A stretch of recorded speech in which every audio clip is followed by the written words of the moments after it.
Well, this Thursday, the eviction moratorium will end in California. The moratorium has helped people avoid eviction if they're unable to pay their rent because of the pandemic.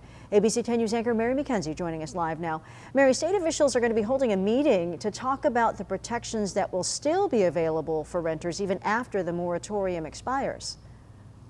That's happening a bit later on this morning. Keep in mind, too, the state ban on evictions has been extended twice. So now there are just a few days left. It does expire in October. State officials holding this press conference, though, today to talk about the transition here in California for eviction protections that will happen after September 30th and talk about ways that renters and landlords can still protect themselves in the months to come by applying for rent and mortgage relief. There's a state program that both can apply for if they qualify.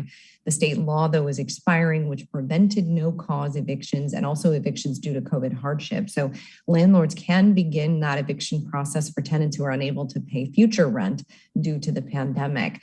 The county's eviction moratorium expired first. It was up in August. It was stricter, really, than state and federal laws. Under it, landlords could not evict tenants for reasons like lease violations. They could only remove tenants if they were a health or safety threat.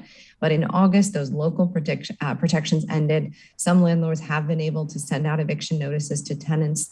The challenges, though, have been really with navigating the application process to get that relief money. There have also been problems with distribution, hundreds of millions of dollars at the state level that has been applied for instance, but hasn't yet reached the people who really need it. So the mayor will be holding his own press conference to talk about local relief money that's available for both landlords and tenants. That's coming up later this morning as well. We'll talk about that toward the end of the hour. Reporting live from home, Mary McKenzie, ABC 10 News. All right, Mary, thank you.